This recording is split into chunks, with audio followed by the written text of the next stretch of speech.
conducting himself like a knucklehead on a couple of occasions. I have no idea what I'm doing.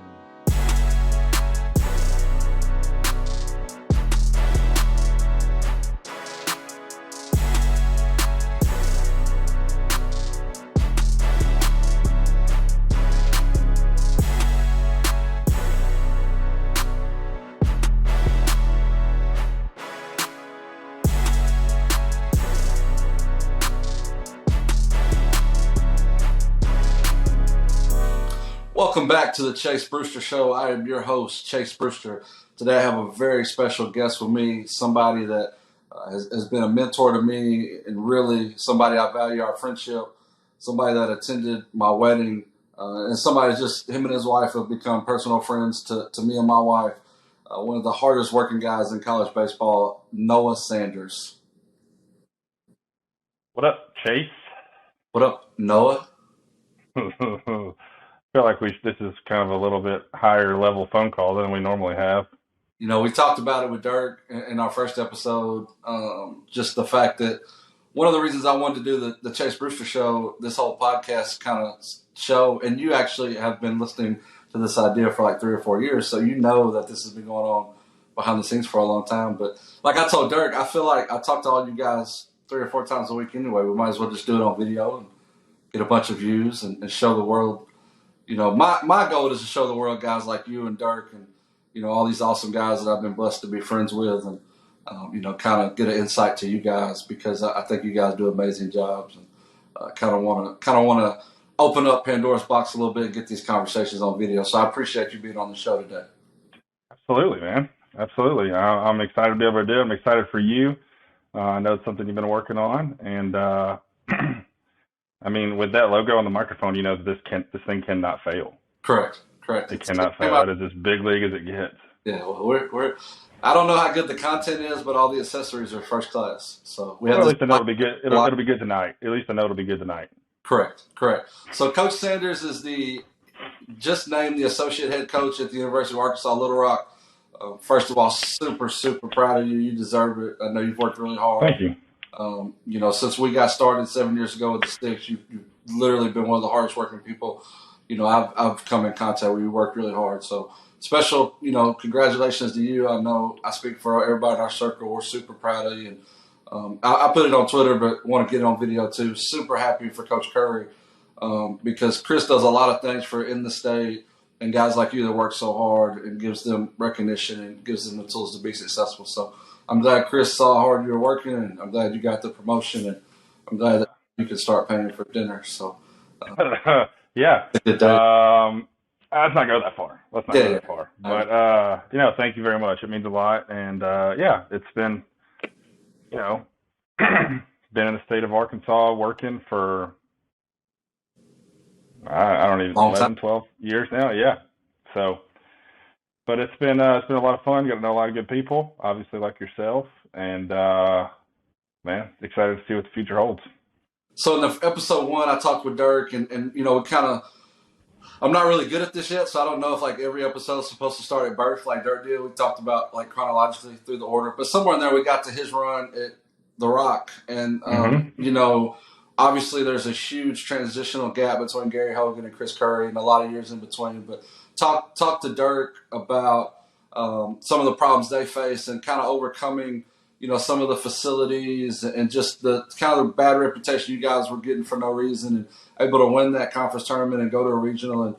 And we talked about all the stuff you and Coach Curry have done, all the upgrades. The field looks incredible.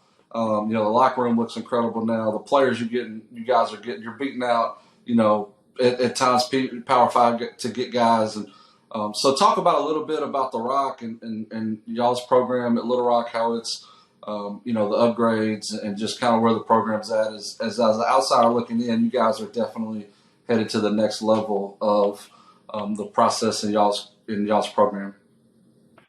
Yeah, I appreciate that too. You know, it's just it is a very interesting situation here. You know, we're in the capital city, but of a smaller state. You know, there's always just, I've lived in all the other 4 corners of the state basically. You know, there's there at one time was a stigma around the city of Little Rock, and maybe there still is in some places. And I just feel like knowing people like you and being able to utilize a really good recruiting network, we've been able to really get some really good players here to be able to go out and compete. Leaving the Sun Belt Conference this year, will be in the Ohio Valley for the first time. I mean, the Sun Belt is an extremely tough league, and we were able to compete pretty well in it for the past couple of years. I mean, maybe not always had the depth of some of the teams we were playing against. So a couple injuries here and there may lead to a little bit more of a downfall than they would some other teams. But be able to really, really compete and do well. And I feel like once we get people on campus and they see, kind of what we're about, you mentioned Chris Curry, when he's able to get somebody into a room and talk to them about, the program that we have and what we're able to do on a day-to-day basis, I think he really kind of opened some ears and some eyes to what we have going on. And then once we're able to show people around campus, I mean, you get people that have lived, even in Central Arkansas for most of their lives, and they've never been on campus there. And they're able to see that there really is, some progress going on. There really is, some room for growth as well that I think a lot of people are kind of wanting to be a part of. Well, and you mentioned Chris, and I said on the episode with Dirk, like, Chris is the best speaker I've ever been around. He's such a good human being. And there's guys like Chris Curry, hopefully Steve Landers will win the mayor vote in November. And there's just so many good people in Little Rock, the Jason Kellys of the world, just so many people that want to see the program do well. I think those guys have played a huge part behind the scenes. And, I think you and Chris have done a great job. And y'all have had other great assistants too. I mean, Coach Reyes and Coach Spiess and just a bunch of guys along the way, man. So I'm happy for what you guys are doing and building. I tell people all the time, there's 3-4 mid-majors in the state, but the difference in you guys is like guys are getting better and playing at the same time. And it's very rare in college baseball, at any level, at Arkansas, all the way down, even in junior college. It's very rare to watch freshmen play and get better at the same time. And Aiden Garrett got to play last year, Preston Davis. A lot of our guys are getting to play, and I keep up with our guys. And I'm sure there's other programs, summer programs our guys are getting to play too. But we're super appreciative for the way you give high school guys and freshmen chances early. It's a very JUCO dominated league right now, and it's a win or get fired, league right now. So I appreciate that, and just talk a little bit about, what you guys are looking for in a high school senior, and as they make that transition to college freshman. Obviously being in the weight room helps, and the stronger the better, but you guys are giving guys chances, and just speak about that a little bit as far as those young guys getting on the field and helping y'all win. Well, yeah, I mean, all those guys you mentioned, I mean, they have a tool that they can step in and play with. There definitely has to be a certain level of strength to be able to step in and play, because like you mentioned, I mean, the transfer game it's huge, and I don't know where that will stop. And we are entirely in on getting transfers as well. But if we can get high school players, in particular ones from the state of Arkansas that are kind of invested in the area, invested in the city, and then invested in the university, and build with them, I think the best mid-major teams that you're going to see, the ones that can go to regionals and win some games, are the ones that are going to have guys that have been in their programs for 4 and 5 years and playing for 2, 3, 4, 5 years.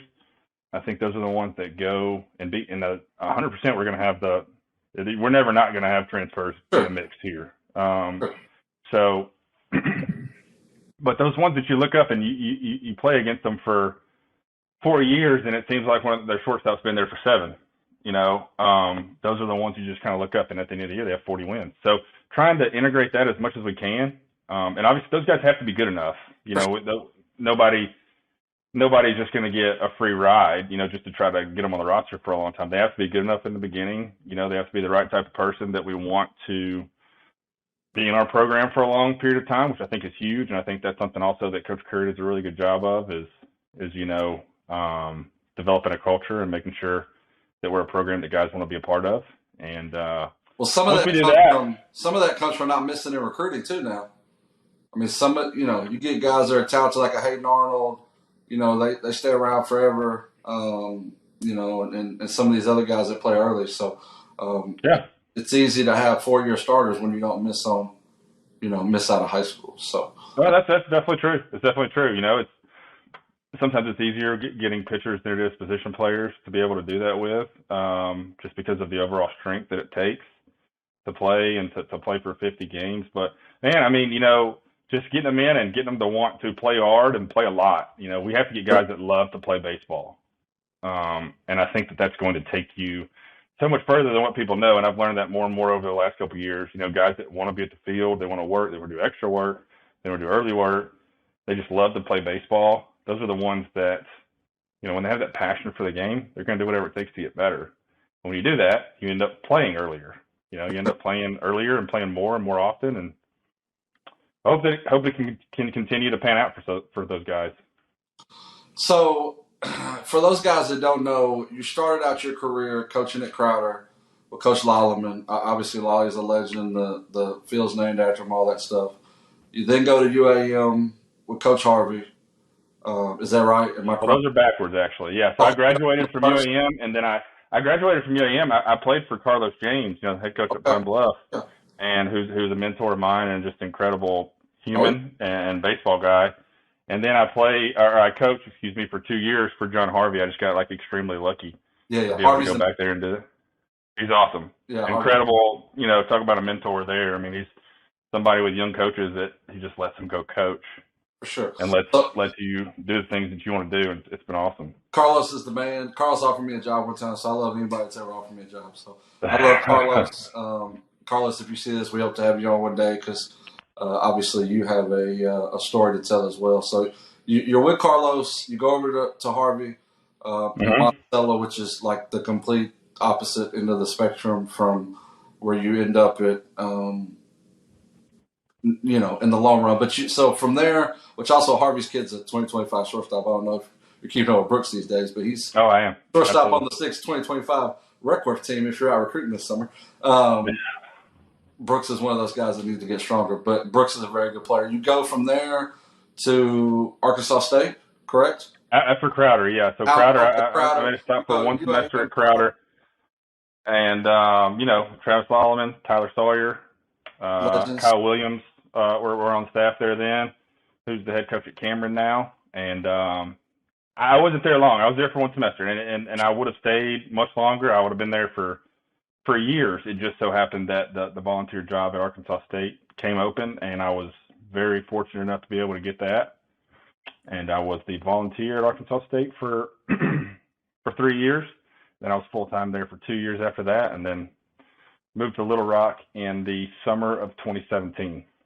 So I had my, that's just me not being a very good podcast guy, but I had it right. I just had the first two backwards. So we go UAM, Crowder, obviously Lolly's a legend. Then you go to A-State with Raffo. And that's kind of when the Sticks first started. We were working so hard to kind of build that culture of kids wanting to go across the state to play at Jonesboro. And had some guys in that first class, Deshae, and that's so long ago now, it's hard to even – Tyler Moreland. We worked really hard to get some Sticks guys there and taking the Sticks players over to Little Rock and kind of changing that narrative of making sure Little Rock was taken care of. So tell me what it's like to work for those four guys. And obviously be with Carlos. You can just talk about all five. Those are legends like Carlos, Harvey, Lolly, Coach Raffo, and Coach Curry. I mean, just saying it out loud, you're extremely lucky. I mean, I think you know. Incredibly lucky. Just talk about in just a lot of different ways. Yeah, so I played for Carlos, incredible coaches or players coach. He was a guy that gave the players ownership of the program. I learned a lot from that. I just owe a lot to him. Just gave me a chance when I really needed it the most, and just can't say enough about him. And then he moved on to Pine Bluff. Like I said, I was lucky enough to stay and work for 2 years with John Harvey. And so with John, he was a guy that he owed me nothing. We really didn't know each other. I played against him because he coached at Henderson State, and I was a catcher, and he said, "Go, go coach catchers." And I said, "What do you want to do with this?" And he let me go. When I wanted to coach hitters, he let me coach hitters. When I went to recruit, he let me recruit. And that's probably one of the things that was one of the things that has helped me most in my career was him allowing me and wanting me to get on the road recruiting directly out of college. Like it was go find the players, you know, and obviously at that level. And when I was so young, I mean, he was bringing in a lot of the players as well. But you know, that team that we recruited ended up going to a regional, I think in 2013, if I'm not mistaken, the year after that I had left. And what's the reason? I mean, they're coming off of now in 2008. That school didn't win a game. Yeah, correct, Coach. Yes, sir. They did not win a game. Yeah. So Carlos came in, progressively got better. Carlos went on to UAPB, and by 2013, John Harvey had that program in a regional. I kind of get chills just thinking about it. So and they've won a lot since then too. So won a lot and been really close to a World Series. So just a place that's only going to get better with him. He's a great human being too. Like now that Brooks plays with us, I get I think Harvey gets a bad rap because he's not like as open. Like he doesn't reach out to me like first or whatever. But when I got to like be around him in person, I was like, I used to text TJ Cox and be like, hey, I can see why you love him. Like Harvey's amazing. I just never I live a million hours away. I never run into him. And if John, if you see this, we appreciate you as well. And it's absolutely for our relationship. So. And then getting to work with Ollie and those other guys. Speak on that. I mean, yeah. And then so I was fortunate enough to get a job there with Travis Lallemand at Crowder. Like I said, Tyler Sawyer was also on the staff, and he just finished up there after a 10-year career at Crowder. And that was very big too. I got to coach hitters every day, got to recruit. I was only there for one semester, and that was a really, really good team. That I had nothing to do with bringing in the players, but at one point they were ranked number 1 in the nation that same spring, and just learned a lot from Lolly, from Travis Lallemand about just organization of a program. And I mean there was a name for everything. There was a way to do everything. There was a time of year to do everything. Like that was eye-opening to me. Not that it wasn't necessarily like that at UAM, but I guess just when you change locations, you kind of see things in a different light. So it was very eye-opening, and he was somebody that was very, tough on players in a way, where he pushed them to be the best that they could be. But boy, when they started playing, to me, he's the master of, pushing, and then when they start going, when the spring rolls around, just let go and let them play. And those guys love playing for him. Oh, 100%. And if you were around him, that much, you would know why. He loves his players. He will fight for his players all day, every day. But from there, I got to go again, pure luck. Yeah. Got to go be the volunteer at Arkansas State, and that was my. I played in junior college. I played Division II baseball, and this was my first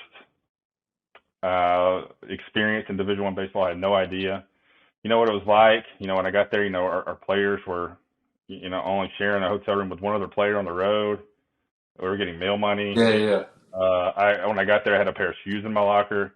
This was different, know. Yeah. So, and then Tommy Raffo was just, I can't say enough. Oh, I know. Just can't say enough. I mean, as far as like caring for people and having his coaches, having his players' backs. And as I get older, I learned that that's really what it's all about. I mean, it doesn't get much better. For sure. He does an awesome job with that. And like I said, extremely, he's just very detail-oriented, very player-oriented. And I owe a lot to him, because then after that, I was a volunteer there for 3 years, and just, try to get there early every day and try to stay late and do the things that I was supposed to do. And I was lucky enough to get promoted to a full-time job there. Tommy's another one that players love. Like they love. Absolutely. Tommy, for sure. Tommy's got a 25 too. Ford's a 2025, I'm pretty sure, at Nelson, but he plays with EBC, so you don't have to recruit him. So I'm sorry, but I will definitely be recruiting. Yeah. I like Ford. Ford was the best. Ford was the best player at junior high camps when he was 9 years old. Oh, yeah, his dad. So, yeah, he's gonna be really good. Yeah, he's no doubt. So from there you go with Chris. I think Chris's kid's pretty good too. He's a lot younger. I'll be retired before. Yeah, he's young. Caleb is young. He's in junior high. He's gonna be really good. A left-handed hitter. Do you offer to him yet?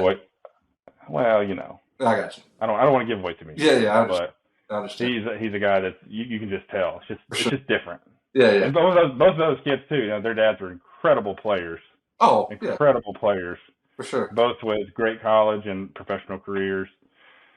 So, yeah, and so then coming over to work with Coach Curry, I mean, like you said, like can command a room. You know, he With some of the best, earned like no matter who's in the room. absolutely, Like, yeah. absolutely. He's earned the respect of players, coaches. I mean, you know, we're in a league with in the Sun Belt with those coaches that have won national championships, and he's respected by all of For them sure. at a high level. And it's just strictly a matter of what he's been able to come in and do at this program. I can't say enough about it. You know, I mean, Oh, yeah. you know, he was obviously willing to hire me, which I'm very, very thankful for, and you know, lets me do my thing in recruiting, do my thing in hitting, and I can't say enough about him, to be honest. You know, he knows how to push guys, he knows how to, you know, get off the brakes on guys. You know, he knows how to let his people work. It's just stuff, and I'm learning more every day. For sure. So I'm very, very thankful for that. Learning more about, you know, just the different facets as I get older, you know, learning more about what it takes to be a head coach. And he's very open with me about those things. Just an incredible mentor and friend to me. So That's I'm not very, very always thankful normal. for that. It's not always normal for that young guy to get, you know, the advice behind the scenes and the push because everybody's so worried about getting their job taken. But obviously, we want everybody to go to the Rock. That's why our group message is all the good players go to Noah. That's right. But I did want to shine some light on those other guys because I care, especially from a guy not from here, and you're not from the state either, I guess, in theory, but care deeply about Arkansas baseball and wanted to shine some light on all those guys because if anybody watches this, I hope in every episode somebody takes one thing away. And I hope so. Whoever's watching, not everybody's a Division I player. Not everybody wants to go to whatever school. So I hope everybody just gets to kind of listen about all those guys and just know that there's some really great coaches in the state and guys I consider friends. So I wanted to highlight on those guys. Kind of changed it a little bit. Kind of staying on topic, but changing, I guess, a little bit. So you played JUCO, you played D2, Mm-hmm. You're a Division I coach. For any player watching, and there's really good players out there. Just speak on the difference, a little bit of the level, knowing it, and just, we're probably a part of the problem. I didn't create summer baseball. I didn't create some of the drama that goes along with it, but not every player is a Division I player. And there's really good Division II players out there, some of the best we've ever seen, play Division II baseball. And obviously there's great players at junior college. Just speak on kind of the three different levels for me and the really, obviously, in my opinion, strength and upside is the real difference maker in some of those, but just the difference in if you're a high school kid, just about being realistic and knowing what's going on. Well, yeah. So I have to stay true to the roots there and say that, first and foremost, there are differences in the game, yes, but in a lot of capacities, it's the same. I played with and against and coached against a lot of guys who could play at the Division I level. So there's a certain aspect of it that's luck, being seen at the right time, showcasing yourself in the right way. Some guys, only play, they don't travel as much. They don't showcase themselves as much. So they're not exposed to summer program like the Sticks. Anyway, keep going. Yeah, well, I mean, now they all are. So, but it's just like I said, there's a certain aspect of it that's luck. But the biggest difference, I'd say, like you said, strength and some upside there. Being able to see how tools can progress over what we feel, and we're not always right by any means, but how tools can progress over the next 2, 3, 4 years. Strength is it's huge, and a lot of times there's some guys that may have the strength of somebody that goes to the junior college level or the Division II level, but they may have just like a little extra polish. Maybe they're just able to get to a few more balls on the infield. Maybe maybe they make contact just a little bit more. And sometimes those are the ones that we find. And like I said, look, we're not always right. There's no question about it. And I think anybody that says they that they are right all the time would be lying. But, so there's differences, but I just want to make sure I say that, it's not always a huge difference. It's not. There's sometimes there's guys that just need to go to junior college for a year or two. And a lot of times, if it's somebody that I like out of high school that really needs to go to junior college, I'm not able to get them anymore. They've become we are not able to give you more because they've become too good. Especially when you go Crowder and everybody gets to watch you play. Well, when you get to go develop like that, and you go to a big school like that, and I'm so thankful for that. Arkansas junior college baseball is starting to really, really get picked up. Very thankful for that, and excited for it. When you go to those schools and you get developed by some of the really awesome coaches that they have there at those places, like I just kind of have to hope that we developed a good enough relationship beforehand.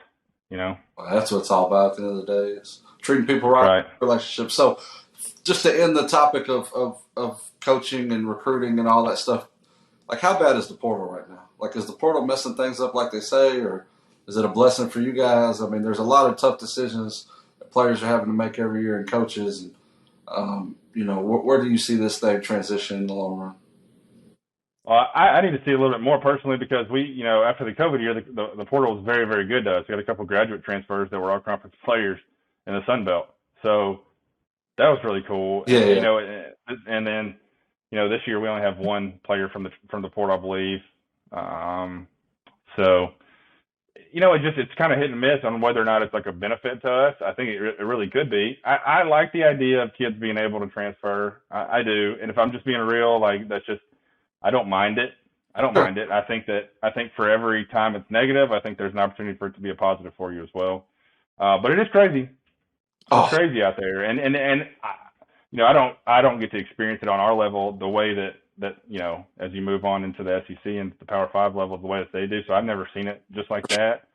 But I know that it can be crazy. And I think that for us at the mid-major level, we just have to do a good job of creating a culture that people want to come back to and that want to be a part of, and that hopefully that they can see the direction that we're moving in. So I think it's very important for us to be just like open and honest about that direction every day. And the biggest thing about the portal is coaches are helping coaches now too. So like you got to be nice to everybody. I mean, we just had somebody the other day go, or not the other day, but toward the end of the summer go, well, you should go play over here because their coach treats kids right. And I'm just thinking, yeah, he does, but like a lot of coaches are just it's a weird place in college baseball, but we're thankful that it's different. In 10 years maybe this will be nothing. Who knows? I don't know. I know they're trying to make it to where you can still only transfer once, which I think that's good. I think so. It's just it's still early. It's still so early. It's people need options, and that's what's good about it. But unfortunately, there's only so many spots, and the counters just went back to 27, and there's so much stuff people don't know, like the 424 and the counters, and there's all these. Those are the things that make it tough. And that people have no idea. The counters make it tough, and how many guys you can. I'm not going to get into. Yeah. Everything with NCAA and everything like that, but it's more complicated than just for sure getting on the portal, finding players and bringing them in. Now you can do that to an extent, but like when you get down to the nitty gritty of that last 25% on the roster and that last one or two guys that you can have on money on the roster, that's when it starts getting dicey because you're figuring out like, okay, this person can come play for us and be really good. So how do we make it work? Best player you ever recruited or best player you ever signed?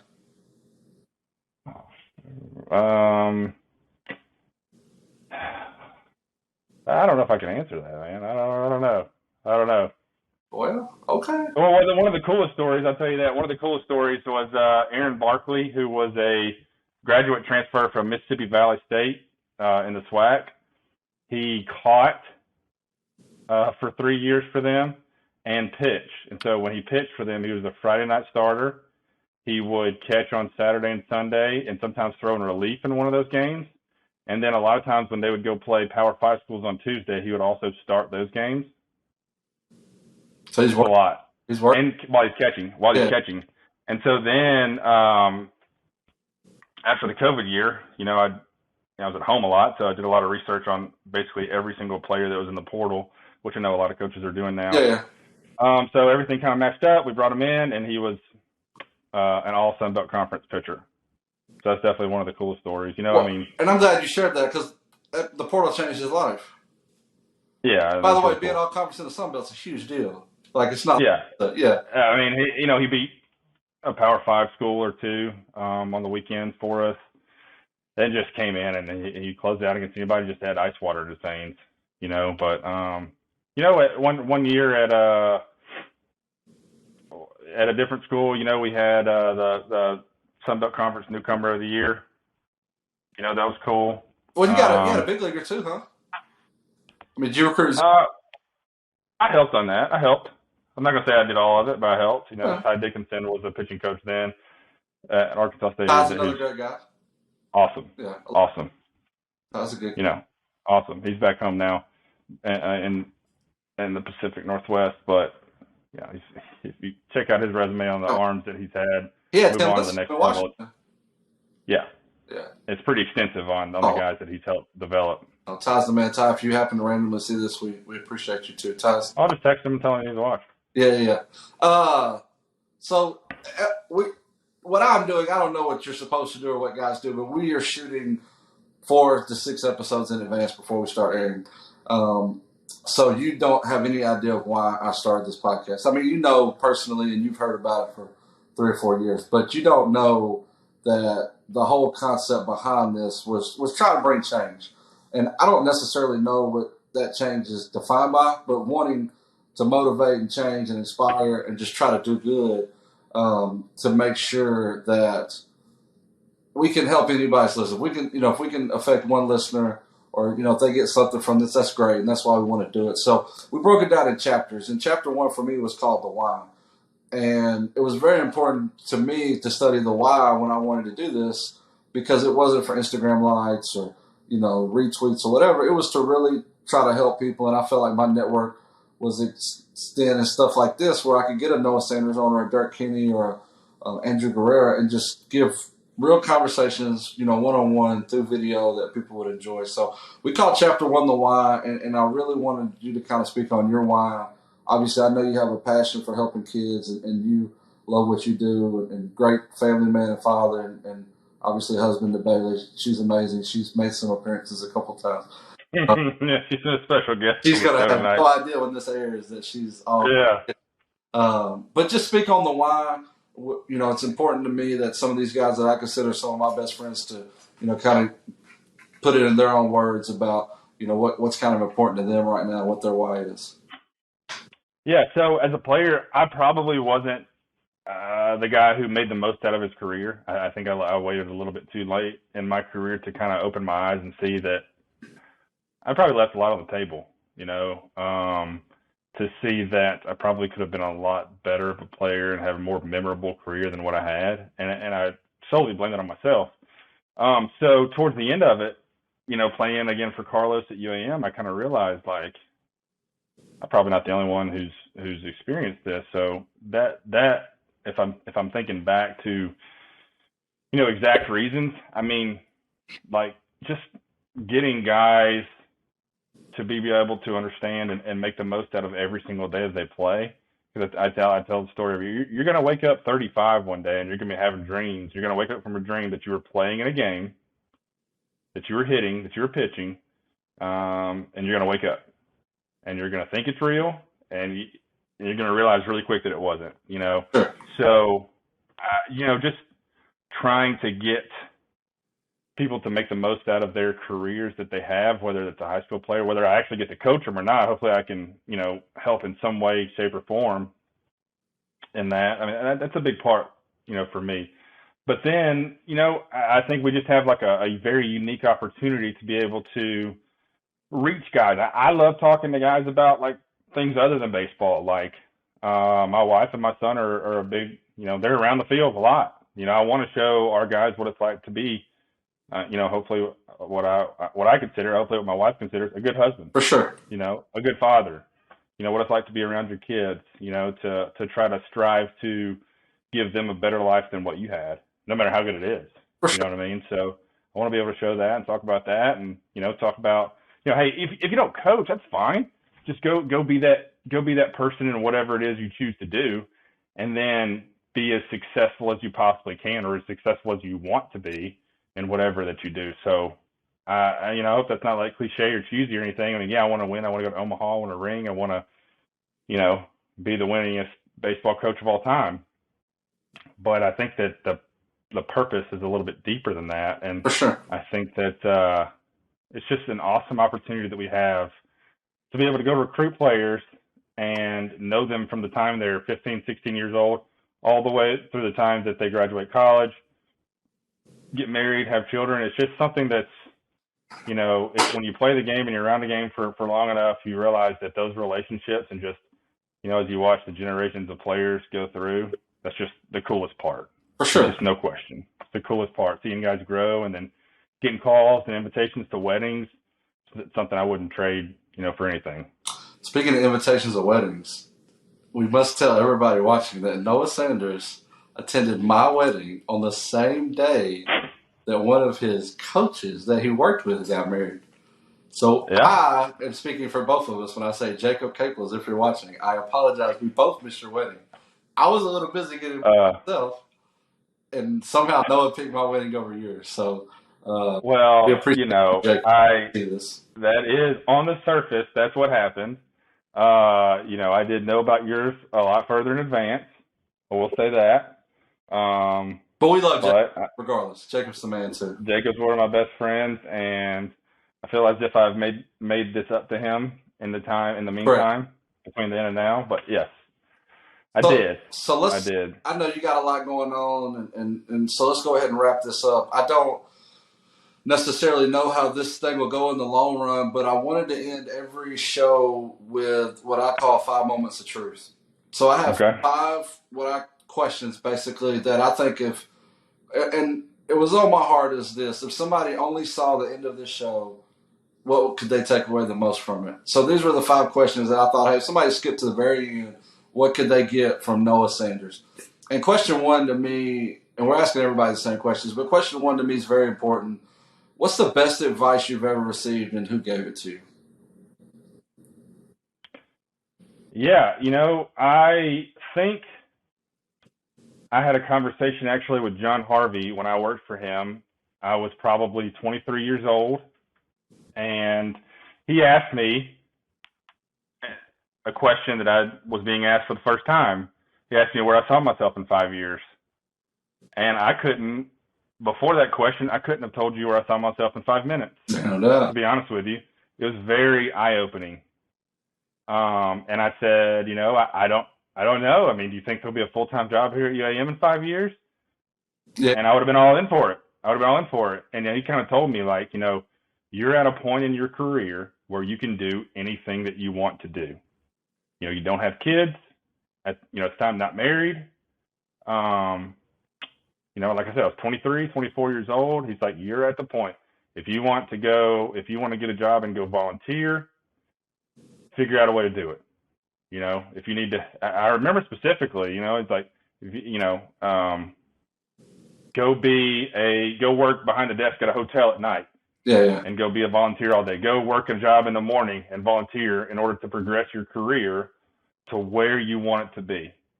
And I don't know if he remembers that conversation, but it's something that really, really stood out to me. Basically told me that, like, I was at the point in my life and in my career where I could do whatever I wanted to do with it. And it was like the glass shattered for me right there. Like, I kind of saw things differently. I kind of saw that, hey, wait a second, I can go be a part of baseball at the next level. Not that makes your career any better by any means. But that's what I wanted to do. Yeah. And he kind of showed me that that's what I was able to do. And like I said, it was the first time that anybody had ever opened my eyes to that. Well, and the reason that question is so important to me, because I feel like, let's say, hopefully, God willing, we have 100 shows. I think if you take that question 100 times and you roll it to someone, that everybody will get to see, some of the most successful people I've ever been around, what they consider the best advice to them is, I think it's really eye-opening, because like the Dirk Kennys and the Noah Sanders and the Chris Currys of the world, like, these are super successful people in their own right.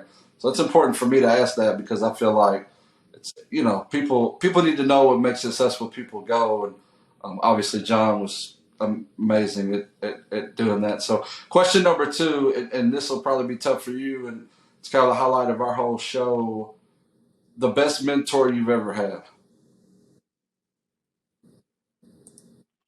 Yeah, that is a tough one for me, because there's been so many. That is a tough one. I think that I'm probably a combination of all of the great men that I've worked for, and not to mention my dad, my father, and I don't know, right, wrong, or indifferent, I consider my wife a mentor at this point in my life, but just to, take it back to the beginning for me in college baseball, like the amount that I learned in 2 years working for John Harvey at UAM, and I'm bringing him up again, but, he kind of showed me, like, read, like, go, if you want to know something, go figure it out. He kind of taught me that, FIO, if you want to get something done, do it. If something needs to be done on the field, don't wait for someone else to do it, go do it. So those things are really important. But, I'd be amiss if I didn't mention, again, the other 4 guys, 3 guys that I've worked for, Travis Lallman, Tommy Raffo, now Chris Curry. I mean, for sure. Like I told you with Chris, too, being able to, with Coach Curry, being able to show me, the ins and outs of what it's like to, be a head coach and to be open about that, man. I mean, that's just, that's really huge. And I know that's a tough question for you to answer, but that's a testament to your career more so than the question, I feel like. Question 3, kind of staying on topic, but if you had to give, like if Coach Curry came to you tomorrow and said, we have to hire somebody, it doesn't matter, offensively, pitching, whatever, who's the best up-and-coming coach that you get your stamp of approval that you just go, hey, we got to have this guy. Who's the up-and-coming guy that you, as you're becoming a mentor to people, you go like, hey, this is our guy? Oh, yeah. For me, it's the guy, he just, he was a volunteer for a couple of years, and now he's at McLennan Junior College, Christian Reyes. I mean, just a great communicator, great energy, great on offense, great on defense. I talked to him earlier today, about some things on the field. So to me, that's my answer. He works really hard. I think he's going to do an awesome job recruiting, awesome job with hitters, and like I said, infielders too. I think he's probably one of the best in the country. He's helped get a lot of our infielders, helped to make them a lot better over the past couple of years. And Christian, to me, that's my answer for sure. Christian got the coach on the sticks during that COVID year, and he was a blessing. And Christian, if you see this, we wish you nothing but the best at McLennan, and we know you'll do great things. So with John Harvey being the mentor and Christian being the up-and-coming guy, there's a huge age difference in there. What sets those two, and even in age, what sets those two a different work ethic or just personality or whatever from everybody else that's trying to be like those two, young and old both? Well, I think being willing to learn, even when you're, and again, it's the same for Travis Lallman, Tommy Raffo, Chris Curry, like being willing to learn from anybody, when you're having a conversation with somebody, they're the most important person in the room. For sure. The person that you're talking to, no matter who it is. And I think that's a common quality for all the people I've worked for. And then to go along with this question, with Christian as well, being a good people person, being eager to learn, and just being driven, I think that to get, if you have high aspirations or if you want to succeed, I guess in this profession, I think you have to be willing to do some things you may not want to do all the time. For sure. But, being willing to do those things without complaining and just doing it because you have, so I guess it takes it to this, you have a vision for the big picture. For sure. So you're willing to do things on the small picture to get yourself to where your end goal, the big picture for yourself. So I think that's a separator, being driven and being willing to learn. Moment of truth, number 4, what personal goals, and they could be professionally too, but just goals for Noah Sanders for 2023. I want to win the Ohio Valley Conference. That's a goal for our team, for myself personally. I really, really looking forward to seeing how we compete in that league and seeing how the transition goes for us. But that's our goal. That's what we'd like to do. Personally, having child number 2 in January of 2023. So goal is to be the best father possible for what we found out yesterday is a little girl. Well, congratulations, Coach. Yeah, thank you. I speak for all our friends when we're super happy for you and Bailey. And, thank you. So it's a good time in the household. Last question, and we'll get out of here. The whole reason we started this was to help be a part of change. And again, I don't know exactly what change the world means, and I'm not one to put a definition on it, but we want to and I know I say we, everybody I deal with at this point in my career is kind of on the same level. I know we all want to change and inspire and help and motivate and whatever. So we just want to leave the podcast with question number 5, moment number 5 of what is your outlook on, helping change and motivate and inspire, and what's some kind of advice you want to give to end this thing if nobody else gets anything from it, just what they can take from being a part of the change. Yeah, so I guess it's kind of a two-pronged thing. Like whether you're going to play or you're going to work, and that's just in regards to baseball, you want to go to a place where you're going to make an impact. So you want to make an impact, in my opinion, make an impact on the people around you, make an impact on the school that you're at, the organization that you're with, whatever it is, you want to be able to make an impact. So you're going to go to a place where that is a possibility. That's not always a possibility at every place, and that's not even always a possibility every place that you may have an opportunity to go. But in my opinion, go to a place that you want to make an impact. And with that being said, like I truly think that there's a place in college baseball for almost everybody that wants to play. For sure. If you're willing to go, if you're willing to be open with the place that you may be able to go, I think there's a place for everybody. So if we can continue to spread that, and I'm always passing names along, to guys that I know that coach both at this level and any other, because I do think there's a place out there for everybody. And if we can show that to players, they can go on and go play collegiate baseball. They can get out of their bubbles they've been in their entire life. They can go out and they can, meet new people, meet their new best friends. They can meet their, the groomsmen in their wedding. They can meet their wife. And it's going to be through the game of baseball. And I just think that is such a unique, again, opportunity that we have as coaches to be able to spread it to people. And I just think it's way bigger than just the guys that we coach. For sure. It's way bigger than the guys we've coached in the past or the guys that we'll coach in the future. I think that it's our job to try and reach as many people as possible and afford them those opportunities.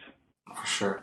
Well, Coach, we appreciate it. We appreciate you having you on. Congratulations again to you and Bailey on the new baby due in January. Congratulations to you on being named Associate Head Coach at Arkansas Little Rock. We wish you and Coach Curry and all the guys nothing but success this spring. And if I can ever do anything for you, to please let me know. But we appreciate you coming on the show. Hopefully, sometime in the near future, this will be a big deal and people will enjoy watching and getting to know a little bit about you and the program. And so we can't thank you enough for being a part of it in the early stages. And hopefully you guys will get some good press out of it. All right. Just enjoy talking to you, my friend. It's a normal Wednesday night, Coach, for me and you. That's right. That's right. I appreciate it, Coach. Thank you. Appreciate you. I'll talk to you soon. Love what you're doing, and keep it rolling, baby. I appreciate it, Coach. Thank you. He conducted himself like a knucklehead.